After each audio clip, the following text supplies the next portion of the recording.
बिस्मिल्लाहिर्रहमानिर्रहीम। अस्सलाम वालेकुम फ्रेंड्स, कैसे हैं आप सब। Welcome back to my channel tasty yummy food.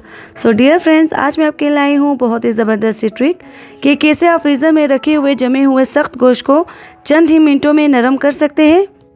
तो चलते हैं अपनी ट्रिक की तरफ। सबसे पहले आप ये देख सकते हैं कि मैंने यहाँ फ्रीज़र का बिल्कुल ठंडा जमा हुआ गोश्त लिया है। अब हम एक कढ़ाई लेंगे और इसे कढ़ाई में रख देंगे और इसमें ऐड करेंगे पानी।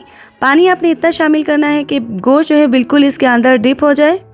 अब हम इसमें यहाँ ऐड करेंगे 1 टेबलस्पून नमक।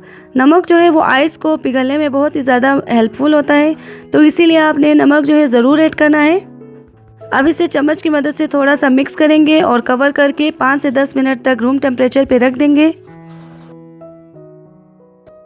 तो ये 5 से 10 मिनट हो गए हैं और अब इसे चेक कर लेते हैं।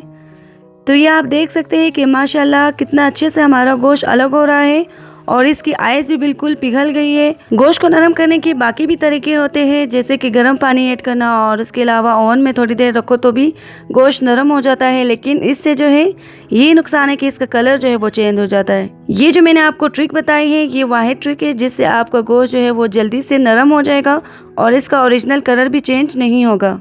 अब हम इसे अच्छे से 2 से 3 बार साफ पानी से अच्छे से धो लेंगे। तो ये हमने 2 से 3 बार धो लिया है और आप देख सकते हैं कि ये हमारा गोश्त बिल्कुल रेडी है कुक होने के लिए। तो फ्रेंड्स, आपको ये वीडियो कैसी लगी मुझे कमेंट करके ज़रूर बताइएगा। अगर वीडियो अच्छी लगी है तो वीडियो को लाइक करें, फ्रेंड्स के साथ शेयर करें और सब्सक्राइब करना नहीं भूलिएगा। मिलते हैं अपने नेक्स्ट वीडियो में, तब तक के लिए अल्लाह हाफिज़। अपना ख्याल रखिएगा, दुआ में याद रखिएगा। अल्लाह।